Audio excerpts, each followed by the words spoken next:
தாய் தமிழ் உறவுகளுக்கு வணக்கம். அமைச்சர் தங்கம் தென்னரசு அவர்களின் அமைச்சர் பதவி தப்புமா என்ற தலைப்பில் இந்த காணொளியை காண்கிறோம். அமைச்சர் தங்கம் தென்னரசு இவர் முன்னாள் அமைச்சர் தங்கபாண்டியன் அவர்களுடைய மகன் ஆவார். இவர் ஸ்பிக் நிறுவனத்தில் பொறியாளராக பணியாற்றி வந்தார். தன்னுடைய தந்தை மறைவுக்கு பின்பு அரசியலுக்கு வந்தார். திருச்சிலி தொகுதியில் போட்டியிட்டு தற்பொழுது தமிழக நிதி அமைச்சராக உள்ளார். அவர் மீது சொத்து குவிப்பு வழக்கு இருந்தது.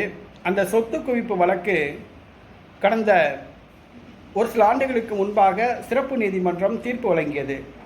வழங்கப்பட்ட தீர்ப்பில் சந்தேகமடைந்த சென்னை உயர்நீதிமன்ற நீதிபதி ஆனந்த் வெங்கடேஷ் அவர்கள் தங்கம் தென்னரசு அவர்களுடைய வழக்கை மீண்டும் தானாக முன்வந்து விசாரித்தார். சாட்சியங்கள் விசாரிக்கப்பட்டுவிட்டன. இன்று காலை 10:30 மணிக்கு தீர்ப்பு வழங்கப்பட உள்ளது. அமைச்சர் தங்கம் தென்னரசுக்கு தீர்ப்பு விவரம் என்னவென்று தெரியவில்லை. அவருக்கு அபராதம் விதிக்கப்படுமா, சொத்துக்கள் பறிமுதல் செய்யப்படுமா, அவருக்கு சிறை தண்டனை வழங்கப்படுமா என்பது தெரியவில்லை. 2 ஆண்டுகள் அல்லது 2 ஆண்டுகளுக்கு மேல் சிறை தண்டனை பெற்றால் அவர் அமைச்சர் பதவியை இன்றைய தினம் இழப்பார். இன்றைய தினம் அமைச்சர் தங்கம் தென்னரசுடைய பதவி தப்புமா என்ற கேள்வி எழுந்துள்ளது.